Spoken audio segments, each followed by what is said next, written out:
अरे वाह, कितनी खूबसूरत जोड़ी है इन दोनों मुर्गों की। इनको शिकार बनाने का मन तो नहीं कर रहा, पर क्या करें, बनाना पड़ेगा। ठहरो शिकारी, यहाँ पर तुम किसी को शिकार बनाने के बारे में सोचना भी मत, वरना तुम्हारे साथ बहुत बुरा हो जाएगा। अगर आज मैंने तुमको शिकार नहीं बनाया तो मेरे साथ वैसे भी बहुत बड़ा अनर्थ होने वाला है। इससे अच्छा है कि जो यहाँ पर मेरे साथ बुरा हो मैं उसको सहन कर लूं, क्योंकि जब मैं लौट कर जाऊंगा और वहाँ पर जो मेरे साथ अन्याय होगा वो मुझसे सहा नहीं जाएगा, क्योंकि यहाँ पर तो सिर्फ मैं मुसीबत में पड़ूंगा और वहाँ पर मेरा पूरा परिवार मुसीबत में पड़ जाएगा।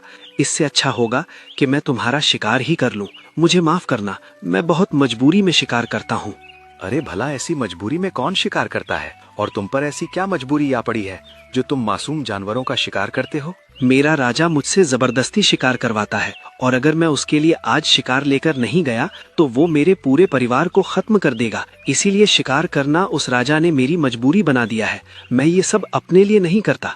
अच्छी बात है, तो हम तुमको इससे छुटकारा अवश्य दिलाएंगे। तुम अपने राजा से जाकर कहना कि उनका एक पुत्र था और राजा ने उसको हिमालय के जंगल में एक राजा के पास भेजा था।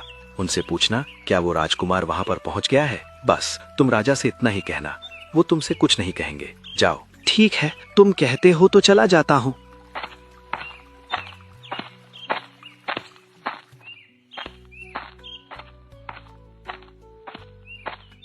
और वो बिना शिकार लिए राजा के पास पहुंचा।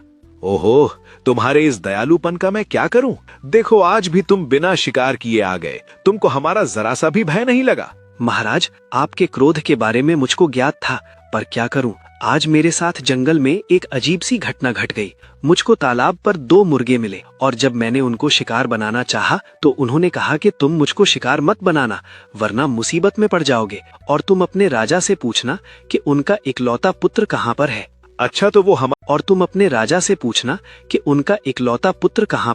अच्छा, तो वो हमारे पुत्र के बारे में जानना चाहते हैं, तो उनको बता देना कि हमारा पुत्र हिमालय के पास जो जंगल है वहाँ के राजा सिंहराज की लड़की को पसंद करने के लिए गए हैं। तभी वहाँ पर गुप्तचर आता है। महाराज, अभी अभी मैंने पता लगाया है कि राजकुमार हिमालय के जंगल में नहीं पहुँचे हैं। ये कैसे हो सकता है? राजकुमार को तो हिमालय के जंगल में कब का पहुंच जाना चाहिए था। एक काम करो शिकारी, तुम हमको उन दोनों मुर्गों के पास ले चलो।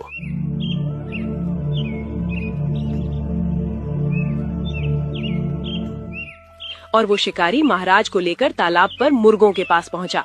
तुम दोनों मुझको कोई साधारण मुर्गे नहीं लगते। सच सच बताओ, कौन हो तुम दोनों, और मेरा पुत्र कहाँ है? राजन, तुमको अपने पुत्र की बहुत चिंता हो रही है, क्योंकि वो तुम्हारा खून था, तुम्हारा पुत्र था, तुम्हारे घर चिराग था। लेकिन तुमने कभी उनके बारे में सोचा है जिनको तुम रोज शिकार बनाकर खाते थे?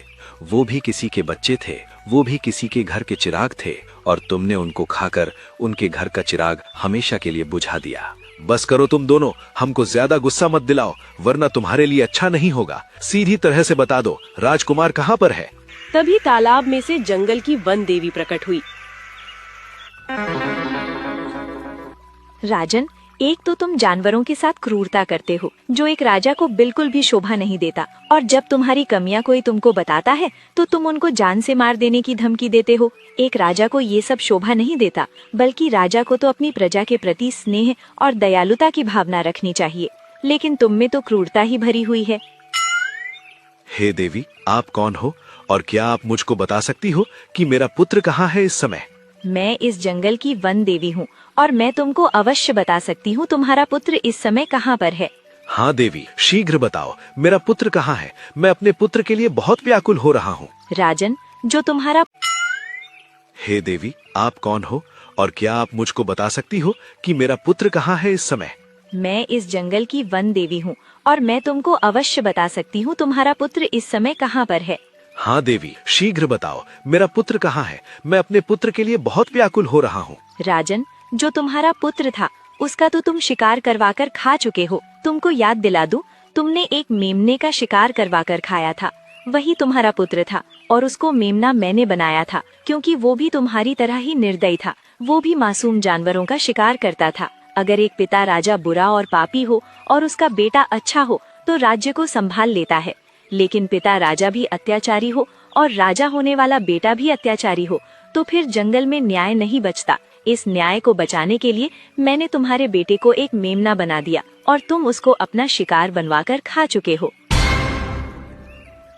नहीं देवी, नहीं, ऐसा नहीं हो सकता। मैं इतना क्रूर कैसे हो गया कि मैं अपने ही बेटे का शिकार करवाकर खा गया। मुझे अब अफसोस हो रहा है कि एक बेटे को खोने का दर्द क्या होता है। मैं रोज शिकार करके खाता था। उनके पिता इस दुख को कैसे सह पाते होंगे। राजन, अब तो बहुत देर हो चुकी है, इसीलिए तुम्हारे रोने का कोई भी फायदा नहीं है।